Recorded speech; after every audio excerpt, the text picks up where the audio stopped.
WCRNradio.com. It was another quiet night at the office. No phone calls, no messages, nothing but junk mail and overdue bills to keep me company. Seems nobody wants to hire a real private dick anymore, a professional like me. A guy who does the detective work nobody else wants to do. A guy who wears hats and walks around in a black and white world.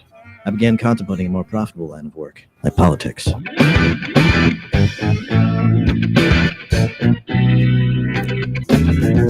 are the show you want to know. It's time to talk to you.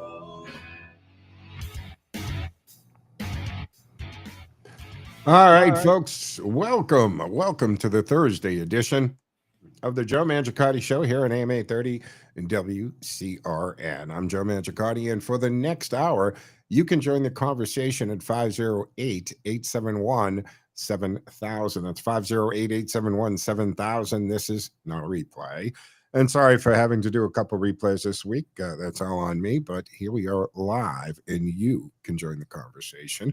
Don't forget the text line is also up and running at 617-297-8388, 617-297-8388. And you can listen, of course, terrestrial to the station at WCRN. Tune into AM 830 WCRN. But we do stream 24/7, like thousands of other radio stations do, on the TuneIn app.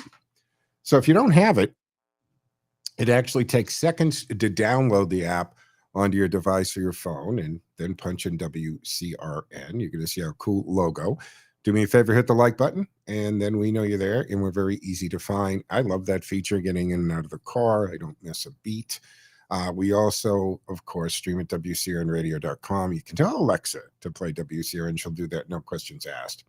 Now, all the shows are actually within minutes of coming off the air, whether it's me, Peter Blute, Jerry Doherty, whatever the case is, Doug Rowan, you know the drill, you know the lineup.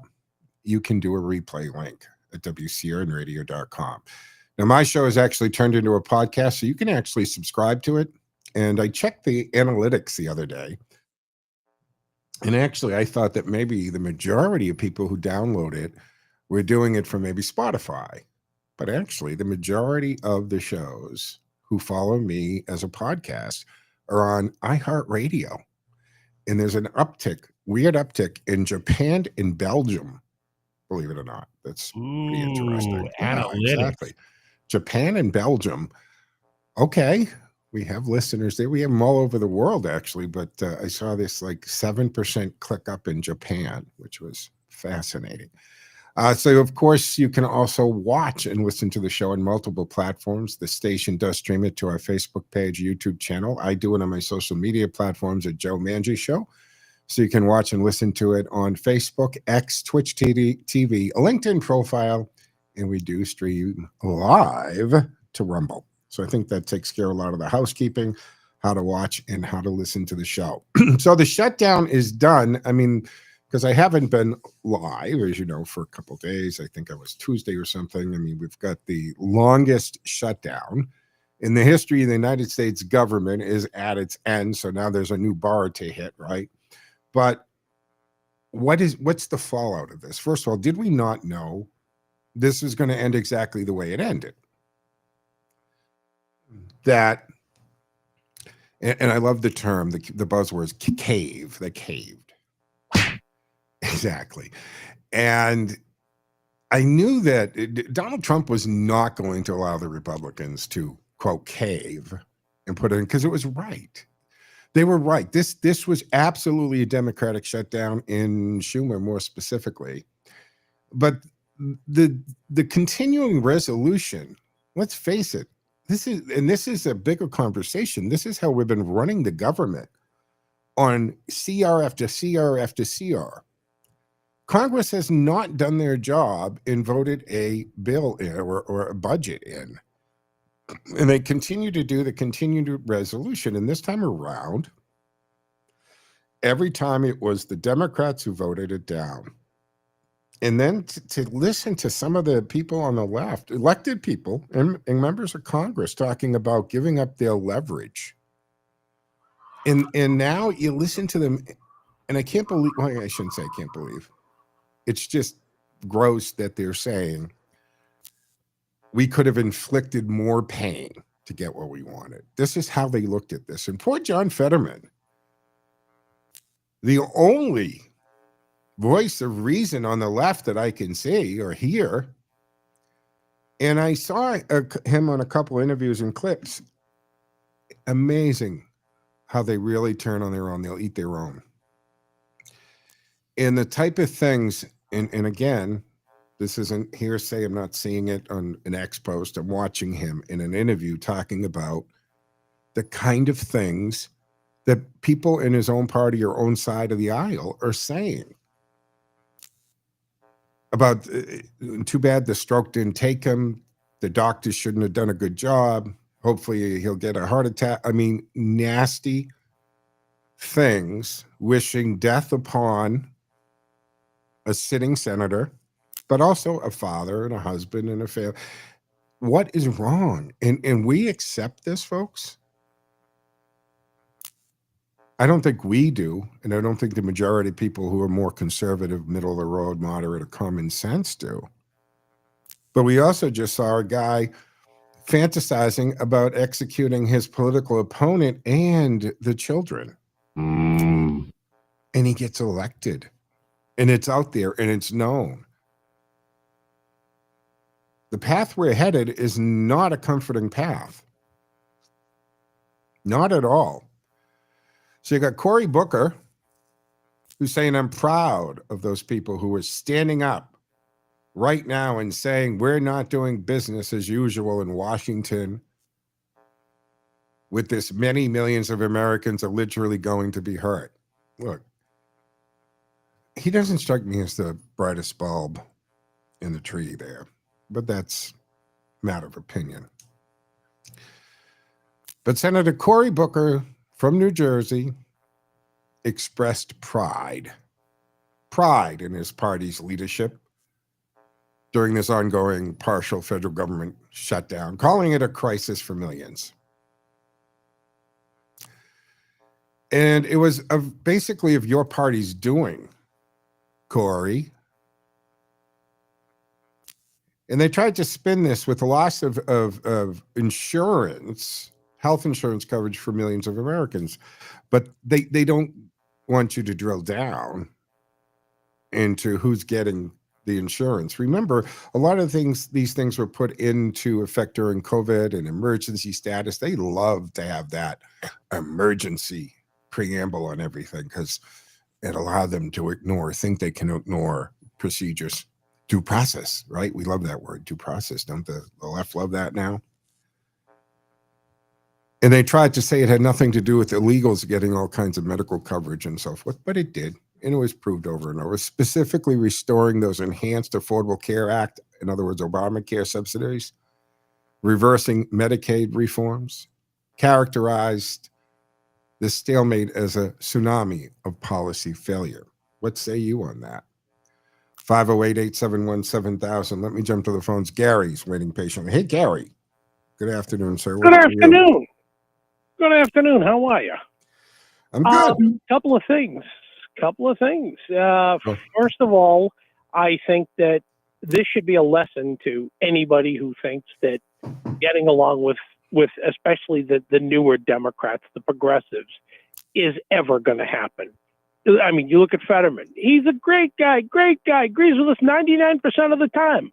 He doesn't agree with you that 1% of the time. Next thing you know, his kids are getting death threats. That shows you exactly what you're dealing with. These people, unless you give in to them 100% of the time, you are the enemy. Now, John Fetterman's their enemy. You know, I mean, this is just absolutely ridiculous. The second thing was that these guys with the capitulation looked even worse because they looked like they were holding a hostage, the American people, you know, with a knife to their throat and saying, if we don't get what we want, you're the ones that are going to suffer. I mean, it's indicative of the way that they like to do business. They think, for some reason, and I've heard someone describe this as the liberal default theory, that liberals think that their view on things, that their view of the world, their view of politics, how they perceive everybody else is the default. There is no other position for Yeah. them. You know what I mean? I love that. I do love that. Liberal default theory, that sums it up. That's a perfect term for that, because they always operate from or speak from that they're the absolute truth, that their way of looking at it, their opinion, what they say is it. They're used to never having any pushback or challenge from the media, Gary. So why would they think that they're not? And if you don't agree with them, you actually don't even merit a discussion, because you're so wrong. If you don't agree with me, you're just wrong. Liberal default theory, love it. And the worst part about that theory is, you talk to the progressives that you may have in the family and everything else. The moment you bring up a fact they don't like, they just won't talk to you anymore. No, I'm done with this conversation, and they walk away.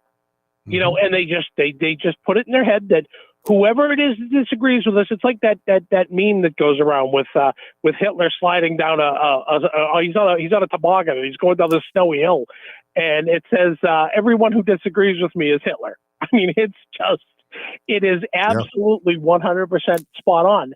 And I think there was a perception that they thought that they were going to convince the American people that last special 2025 election that we had for 2 governors races and a bunch of other stuff was somehow some massive victory for the Democrats. Yeah, when all those Democrats got elected in, the blue states.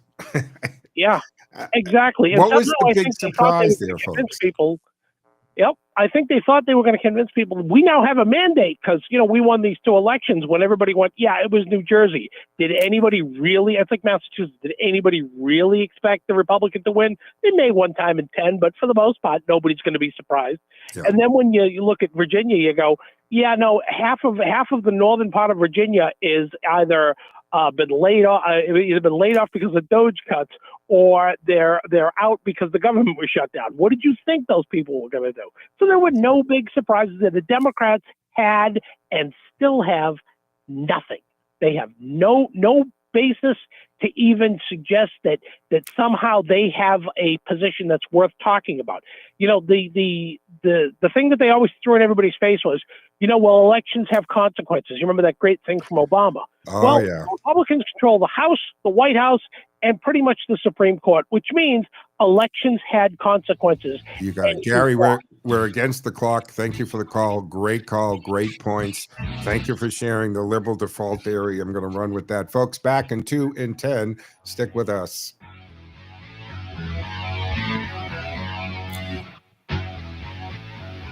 When you make radio central in your life, you're always in touch with the world. For the latest news and weather and lively conversation to make some sense of it all, stay with Radio Central 830 WCRN and WCRNradio.com. Step into the magic of winter in Wooville, where Polar Park transforms into a sparkling holiday wonderland.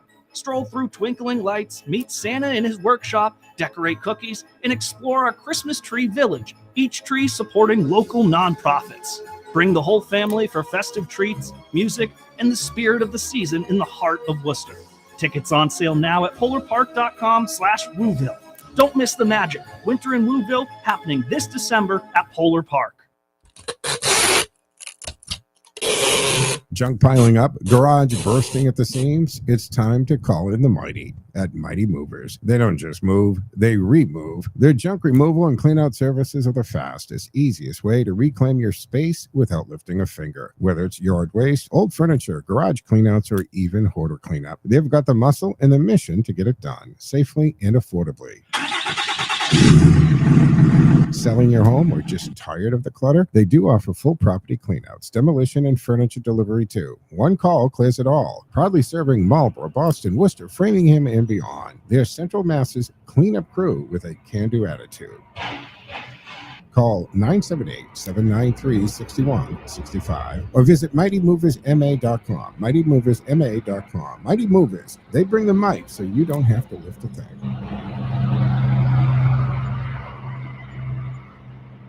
Join us at the corner of fresh and familiar. North Star Music. New England hits that made radio great. Evenings at 8 on Radio Central WCRN. I'm Lee Gaudette from Gaudette Insurance and the Gaudette Insurance Show. You're listening to Radio Central, AM 830 WCRN.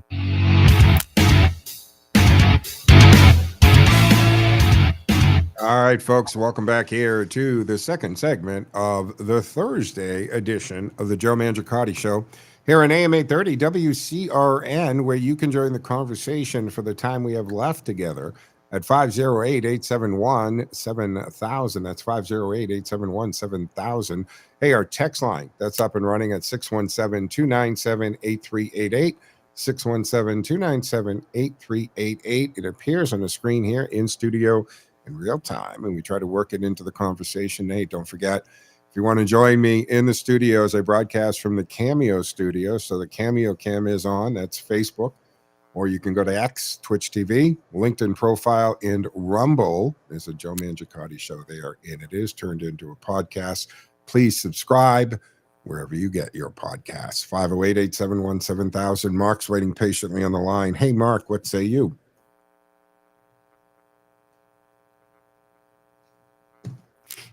Go to Mark. Excuse me? There we go. I got you now. Go ahead, Mark. What say you? You're in a Pew Research Analytics, PW, Pew. I have, but nothing recently. Analytical Research. You've heard of them, right? Yep. Yeah. That's what they do for a living. They do certificates for the government and all these big heavy hitters. But they got to have all that stuff. The marketing people do, and the government people, they obsess with statistical analysis. So that's what this company does, and they pay big money to do it. So anyways, yesterday, here, a report that Pew put out a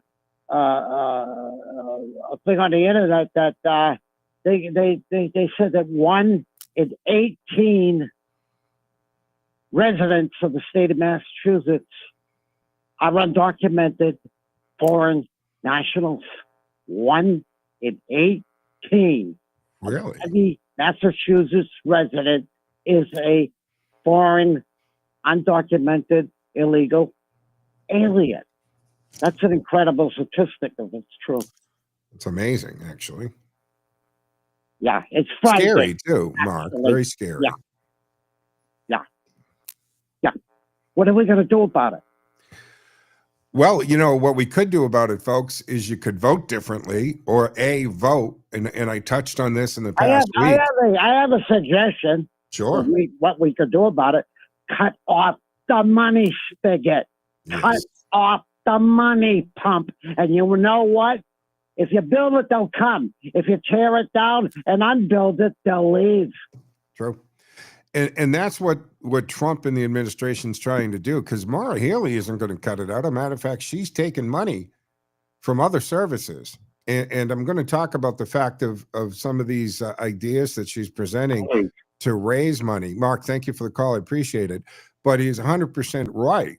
Okay. If you look at the atmosphere under the Biden administration, and I go all the way back to when the stage was filled with Democratic hopefuls for the office of the presidency, and they asked, you know, who here on the stage, you're all trying to vie for the nomination, would provide free health care to illegals? They all raised their hand. Joe Biden said, come on in. So the messaging that was sent out for the Biden administration was, you're welcome. You don't have to come in legally. Illegally is perfectly fine, because we're gonna take care of you. We're gonna give you all of these things. I've talked about the fact that I have had countless conversations with people here, both illegally and illegally, in their understanding and their messaging of what it was. And this is why we ended up with the situation. And Donald Trump and the administration inherited this god-awful situation with millions upon millions of people who have illegally entered.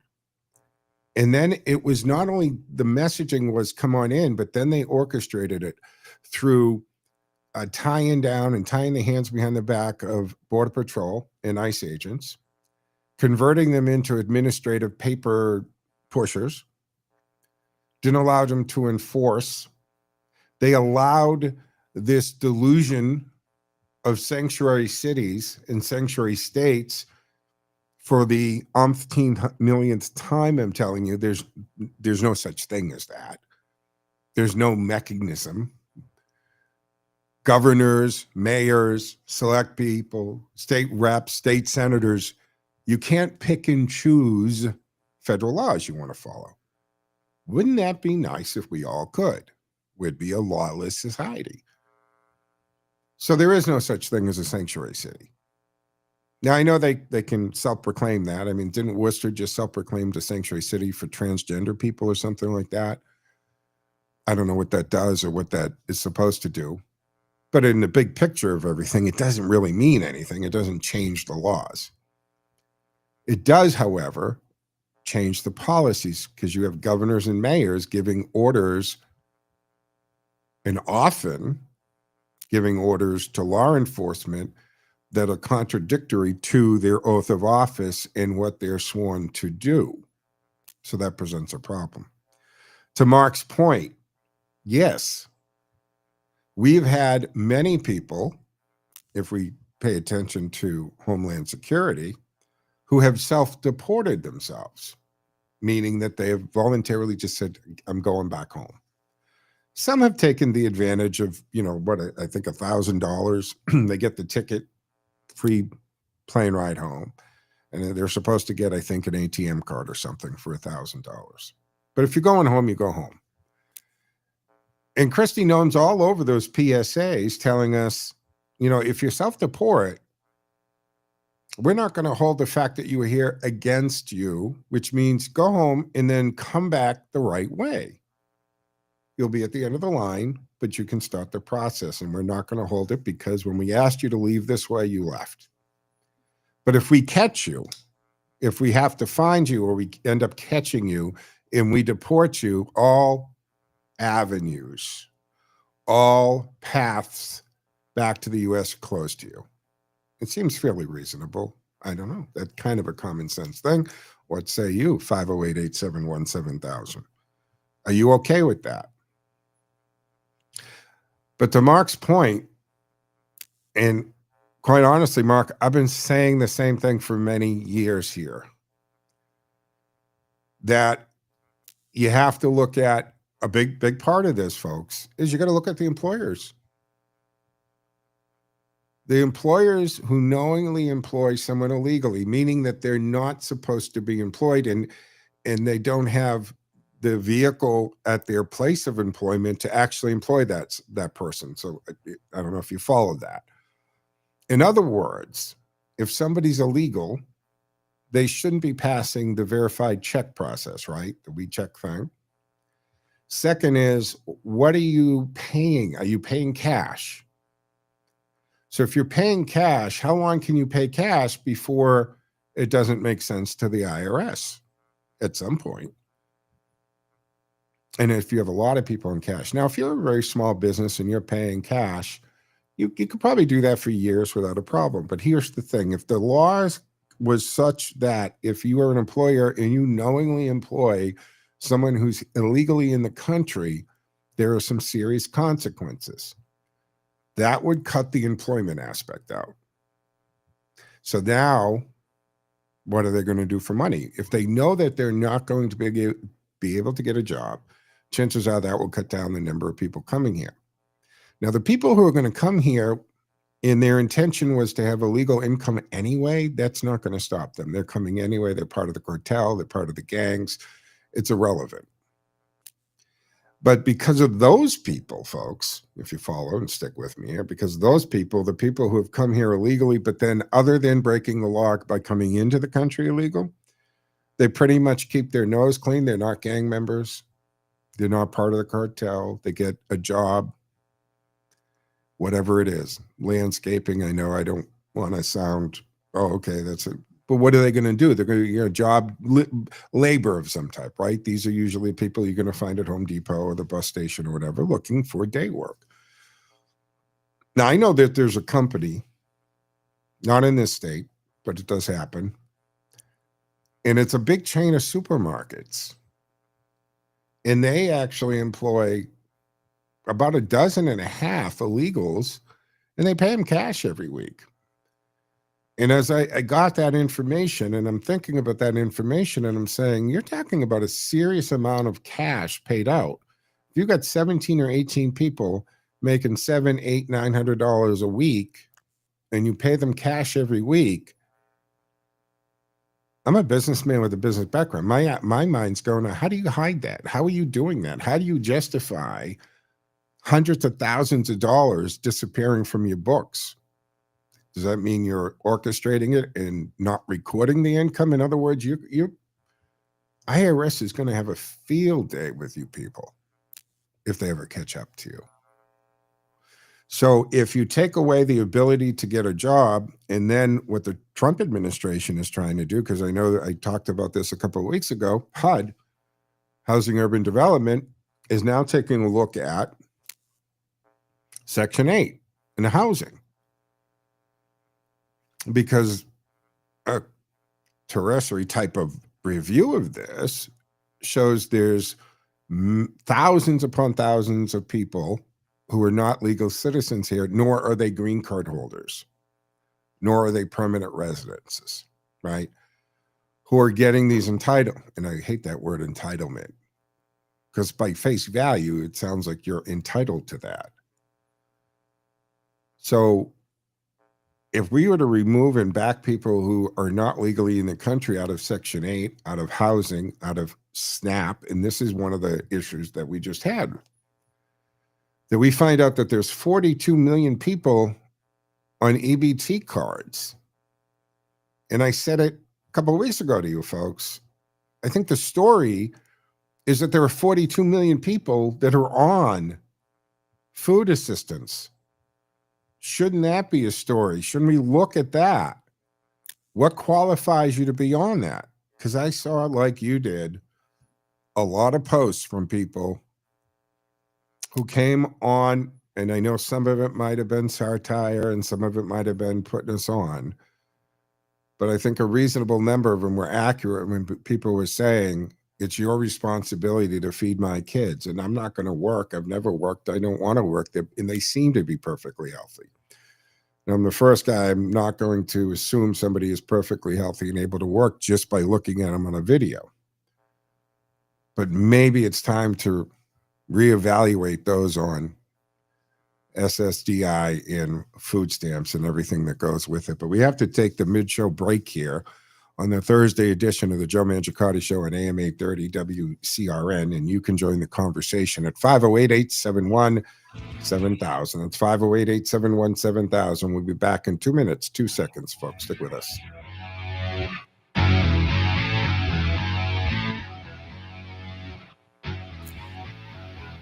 Time now for the forecast from the Boston Independence Group Weather Center. Call Jerry Doherty today at 877-772-1776. Retirement is within reach. I'm meteorologist Sherry Spearin. Here's the latest Boston 25 weather on Radio 830 WCRN. Another round of mostly cloudy skies and below average temperatures. Today we're looking at upper 40s in most towns and cities, and we'll drop back into the 30s overnight tonight. Yes, it's going to be near freezing when you wake up in the morning on Friday. High temperatures will land in the middle 50s. It will be a little bit cooler than today, but it will also be brighter. I'm meteorologist Sherry Spearin. You can hear Boston 25 live for the morning drive weekdays on AM 830 WCRN. More live and local radio is next. Stay tuned to Radio Central 830 WCRN.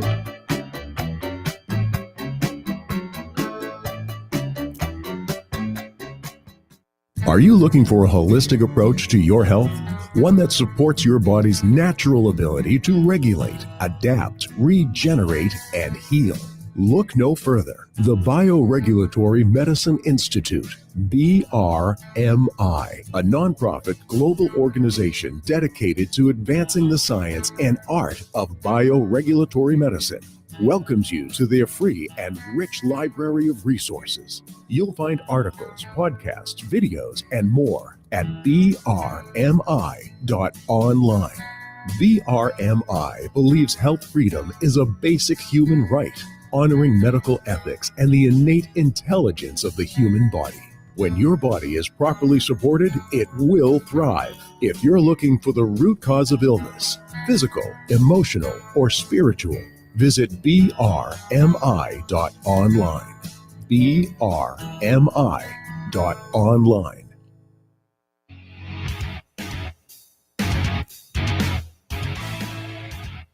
All right, folks, welcome back here to the second half of the Thursday edition of the Joe Mangiacotti Show on AM 830 WCRN, reminding you we always stream to the TuneIn app, so you can take us anywhere. I love that feature. It's easy to get in and out of the car, to have it around the house, whatever you're doing.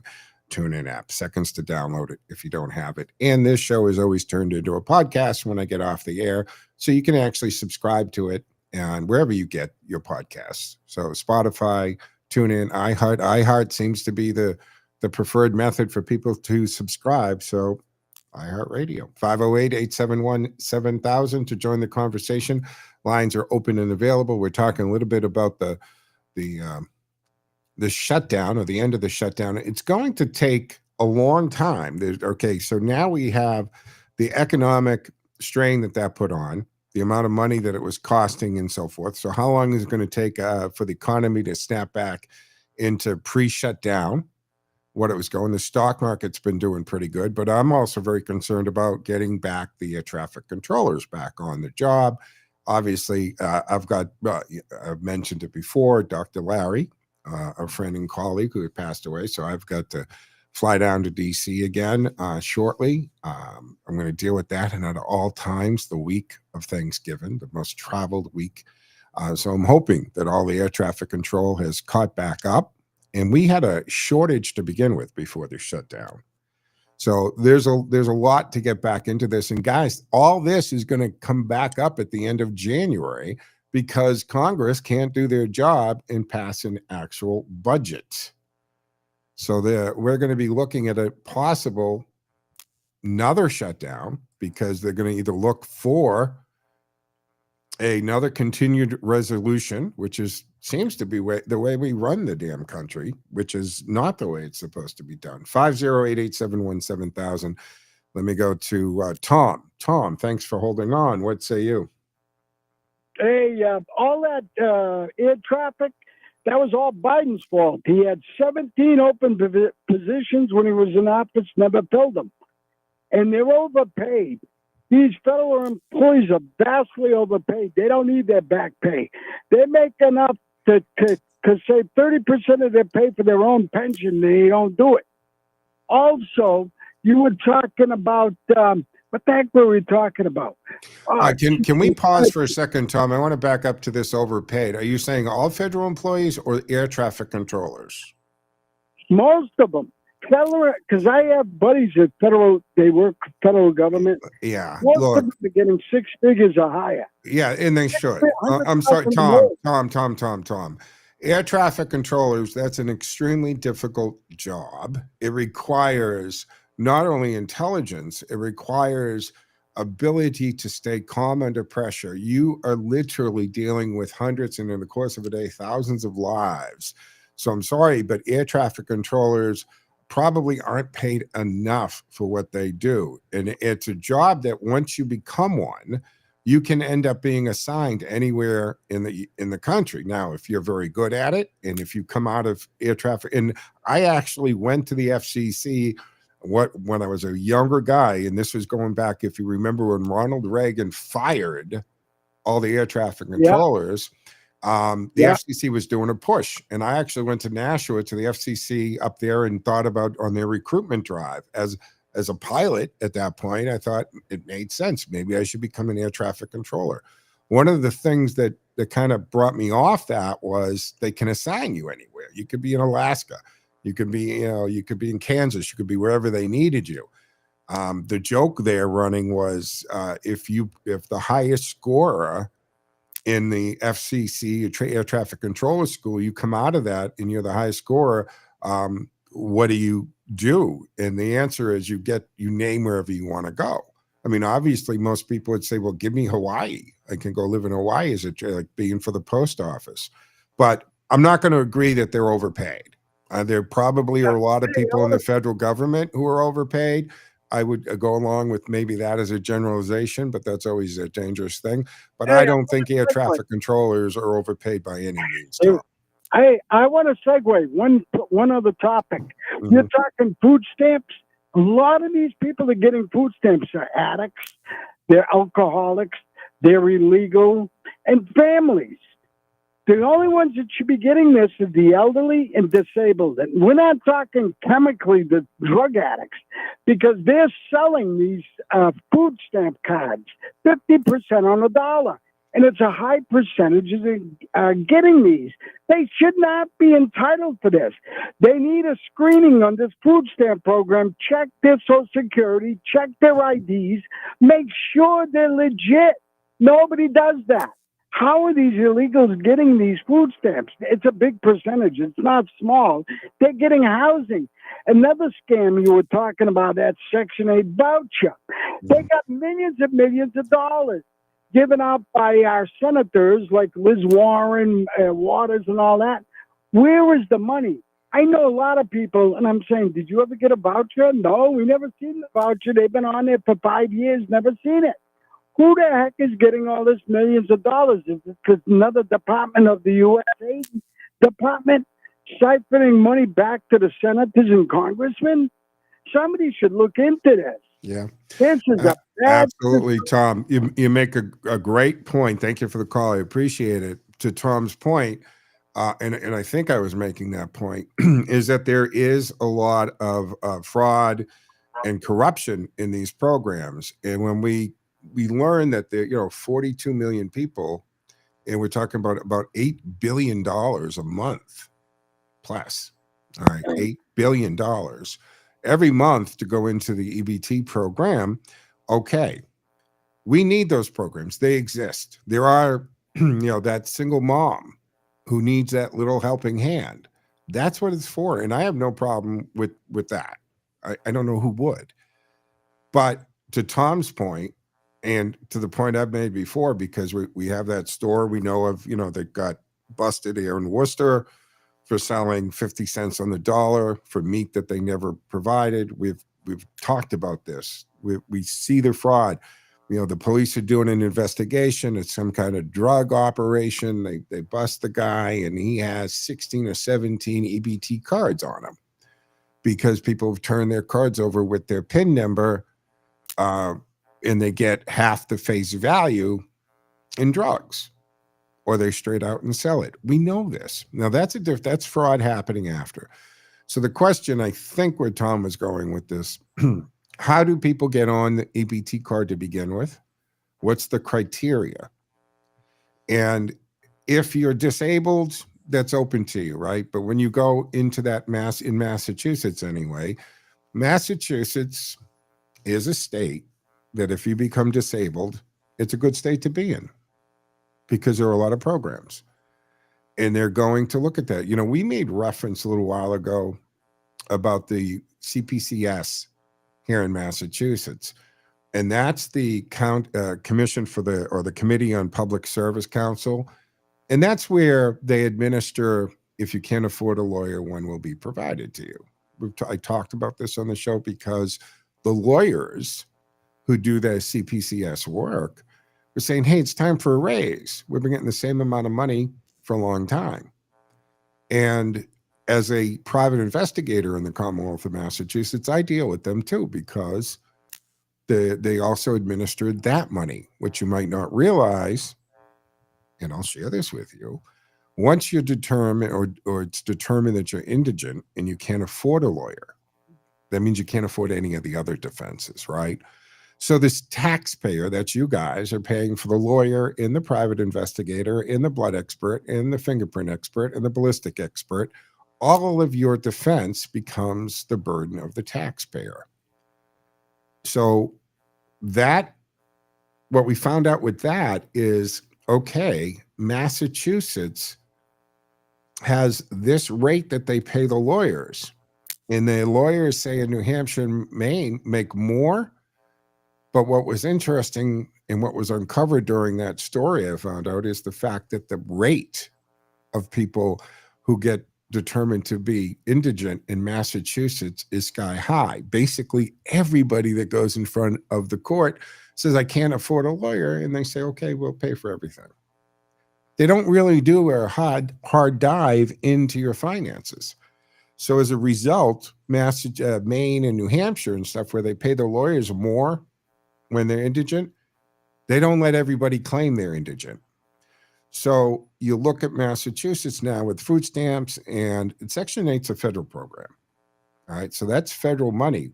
But depending where you are, then there's another company or organization, I should say, that are going to administer it. And to Tom's point about the corruption, it's not so much, I'm not sure how money through Section 8 can get pushed back to politicians and so forth, but look at the USAID. That's where that money laundering was happening. That's where USAID were funneling all of this money to the NGOs. There we're back to those damn NGOs, non-government organizations. Remember the Veritas undercover operation? And they had the Biden official with USAID talking about it was like throwing gold bars off the Titanic. The whole point was to get as much money out the door before Trump came in on the second term, pushing millions and then billions of dollars out, right? We had the Georgia thing with Stacey Abrams, right? $20 billion to a nonprofit that was created the year before. That's where the corruption, and then when we saw all this money that was cut off, that was coming out of USAID to the NGOs, guess whose donations are down? The Democratic National Committee has dropped the amount of money being donated because so much that was coming back to politicians through NGOs, and the NGOs were getting the money from USAID, which of course was taxpayer money. Do you get the circle yet? So that's where the corruption was, that kind of thing. As far as Section 8 and food stamps, I don't know how they push that back. I'd love to know if somebody knows how that corruption works. But where the corruption is in those places is you have people that get a Section 8 voucher. And I know that maybe that might be a misleading term, Tom. You don't actually get a voucher. It's not like you get this little piece of paper. It's once you qualify for Section 8, then depending where you live, I think in Worcester, it's RCAP or something like that. They've been on, I've had them on the show before. Metro West, it's SMOC. It's depending where you live in the state, what state you live in, some kind of organization is dealing with that. But we got to take our third and final break here. So take a break. We'll be back in 10, folks. Stick with us.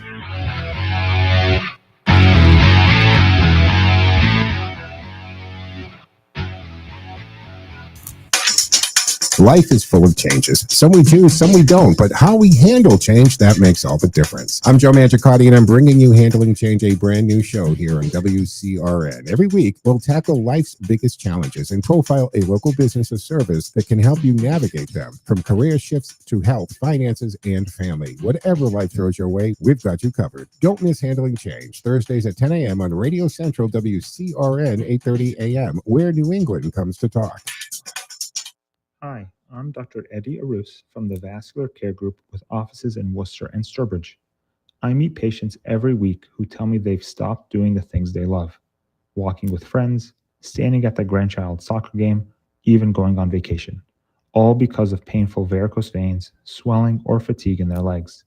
Now picture this, the same patients a few weeks after treatment, walking comfortably, smiling more, planning their next trip. That transformation is what drives me. We offer safe, minimally invasive outpatient treatments that get you back to life quickly. No overnight stay, no long downtime, just compassionate care and results that last. Because life's too short to sit on the sidelines when you could be living it fully. If vein problems are holding you back, let's change your story together. Call the Vascular Care Group or visit thevascularcaregroup.com to schedule your consultation. I'm Dr. Eddie Arus, and your next chapter starts with healthy legs. WCRN Radio is thrilled to bring back a legendary voice, and now you can help tell the stories. Paul Harvey captivated millions with his unique style and unmistakable voice. By sponsoring the rest of the story, your brand can become a part of this rich tradition, and it links your business with a program that people love and trust. So don't miss this unique opportunity to grow your business while becoming part of something truly special. For sponsorship details, just go to WCRNradio.com.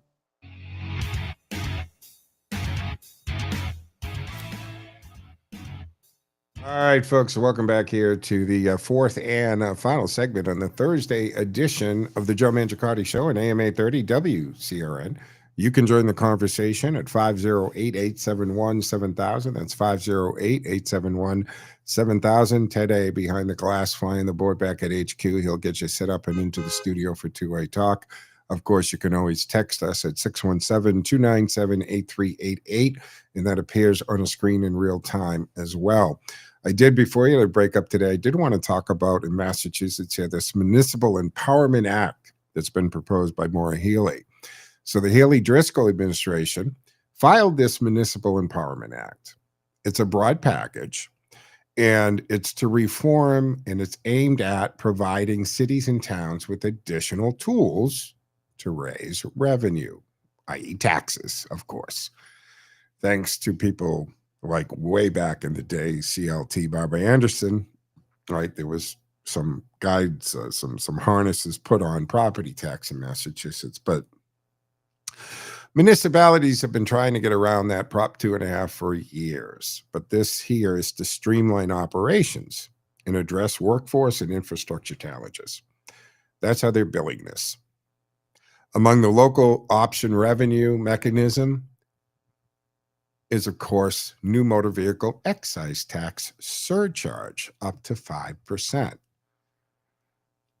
Now, I know a lot of you, that excise tax, it really burns us every time we have to pay that, because we're paying taxes in our gas, right? If we break down our gas, the actual gas that we're paying for the gas is X, and then we're adding all these taxes on top of it. So you're paying for that road every time you do that. Look at the tolls. Our tolls are always going up. And after we pay in our gas and we pay at our tolls and we pay our sales tax for the darn vehicle, we're stuck with this excise tax. Trust me, I know a guy that likes cars, collects cars. There's no exemption. I got to pay excise tax on all of the cars that you do as a hobby, but you got to pay that excise tax. So this is giving municipalities the ability to increase the auto excise tax for working families. So on top of the existing tax, excise tax, she wants to be able to put another surcharge on that. The auto excise surcharge would allow local governments to raise taxes on vehicle owners, which in practice hits working families and commuters. So I don't cry for me. If you're someone who collects cars, you probably can afford the excise tax. That's not the point. It's the working families who probably, in a lot of cases, have gone down to one car from a two-car family because the cost of maintaining that car. The cost of a car is ridiculous these days, right? You've got the actual car, and that's why the average length of time that people own cars has gone up. People are holding on to their cars longer than we used to because can't really afford to buy the new car. The used car industry, right? Our used car values have skyrocketed. Combination of things. One is people would rather buy a quality used car than the brand new car. Let the other person take that depreciation hit. It also goes way back to the clunkers. Remember the clunker cars program where they were destroying cars supposedly for the greenness of it? That actually devastated the used car market, because cars that would be on the lot for a couple $1,000, which would have been at that time a reliable first car for somebody, or reliable, car to send your kid off to college, or even as a reliable second vehicle for the family. So somebody could do the grocery shopping and shuffle the kids off to practice. They were destroying those cars By destroying them, they were taking them out of the market, causing the pool of used cars to diminish, but the demand was going up. So used car prices went up. So you have a lot of families that used to be 2-car families are now 1-car families because they really can't afford that second car. So now Maura Healey's solution here is not to stop paying hundreds of thousands of dollars a month to a hotel for illegals to be housed, not by giving them food and again, food stamps, EBT, all kinds of things. No, don't cut that ridiculous spending. It is get more money out of the working citizens of the Commonwealth. When taxation power is expanded with local option surcharges, predictability of family budgets and business planning is totally undermined. I've talked about this, that when these things happen, folks, that these families, working families in everywhere, not just Massachusetts, are making decisions every day. And when the price of gas goes up because of maybe another tax, or just the fact that poor policy has caused this to happen, these families are making decisions every single day, and they're cutting the cable bill, they're dropping some of the add-ons, or maybe altogether. Maybe the family vacation gets cut. These are real consequences. In the average family, those of us, we have to make decisions on our budget every single month, on how we live and what we're able to do. Yet our government is just out of control. And instead of pulling spending under control and making common sense decisions, like the millions of dollars, because you've self-declared yourself, the state, as a sanctuary city, you're going to add more of a burden on to the working families. So now all of a sudden they're going to get this extra surcharge on their excise. And if you don't pay it, what do they do? You know what they do. You can't renew your license. You can't renew your car. You can't renew your registration. They just absolutely force it out of you. Higher taxes reduce disposable income. It totally limits consumer choice, and of course, including vehicle ownership and the usage. Remember, we've got Jim Oakes in the state legislature that actually wants to use the technology that we have today to track every mile you drive and tax you for every mile you drive.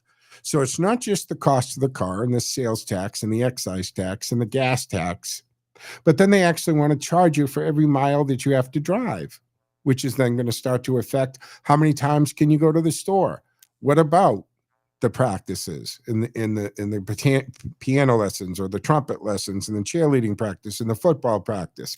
This can absolutely affect the entire situation of life for a family. It can dampen free market dynamics in the auto sector hugely, folks. And while local governments are empowered, the tax surcharge may shift burden to the residents. It's going to raise questions about representation, transparency, and who ultimately pays for all of this. 508-871-7000 to join the conversation. Let's jump to the phones. Tyler has been waiting patiently. Hey, Tyler, what say you? Hey, Joe, I'd say, how have you been? It's been a while. Yeah, good to hear from you. Yes, sir. Hey, speaking of Jamoke, there's some guy in the good table who thinks he's you. He looks like Super Mario, long ponytail. Smart looking, impressive guy. I'm not. And the funny part is, I think you should be commended for the Monday after the election. What you brought to us is each of those elements, and then when you add economic disproportionate policies where they don't give the best deal for the widest group of people, they give the worst deal for the widest, greediest money grab, which they brag about putting $10 million, only $10-12 million, and an LLC through Vegas where you can't get the name and use lots of corporations to move it around. It is an organized racket, and who pays is what you said. The general common denominator, the middle class and the poor, obviously affected more so. At which point, you need 42 million people on food stamps. And what Trump is realizing and saying, and what makes sense is when you bring this mess to an end, with the prior 4 to 5 weeks where they weren't getting any federal contracts, where many small businesses dependent on their payroll and income and expense schedule could have gone belly up and bankrupt. The collateral and pervasive economic trickle effect of tens and tens of thousands of businesses, while imbeciles play politics, they could do this kind of year every time. And this is what happens. I think what we're doing is we're swapping out bad ideas with new ideas, and it's a process. When Nancy Pelosi and Uncle Mitch aren't running, that's the end of the jazz age, the era of what we call inappropriate and disproportionate policies that we can't handle the effect of anymore. And one quick closing point. I understand Mark's aggression and zeal, but when you have a person here stable, if they're illegal, but they're already here, stable and in housing is about $100 as opposed to $700 per person per day instead of the emergency room of jails or worse, crime. So keeping stable, getting situated, and create widespread economic diversity and dispersion of wealth, not Greenville pockettism. This has to happen soon. Yeah. Tyler, thank you for the call. You were a little muffled. It was hard to hear everything. I'm sorry about that. Maybe it was the position of your microphone or whatever, but good points. And thank you for the call. Yeah, look, bottom line on this is we've got to examine the outlay of taxpayer money. More accountability and transparency has got to happen with this. We know that there is just unbelievable fraud when it comes to everything from these NGOs to, yes, Section 8 housing vouchers. We got people who have no business, or that they're not entitled to it, but they're on it. We've got people who are double dipping with the EBT card. They've got multiple cards with drops. I don't have the time. I've talked about this story before a few years ago when the state thought it would be a good idea to mail out the voter registration forms to all the people on the EBT card, and they got 17,000 plus of them returned undeliverable, which basically said, hey, these people that you're putting anything from a couple hundred to $1,700 a month on that card don't actually live where they told you they live. So they might not even be in the state. And I know that we've done the thing that, we're finding EBT cards being used in New York, Hawaii, Florida, all kinds of places. But we're against the clock here. Sorry, folks. This will wrap up the Thursday edition of the Joe Mangiacotti Show on AM 830 WCRN Radio Central. Monday through Thursday, 1 o'clock, I come your way. Fridays, we save it for the boys. They come in with Car Talk. The brothers will be here tomorrow at 1 o'clock for a little discussion. Great show, folks. So that'll wrap it up for me. Have a fantastic weekend, folks. Joe out.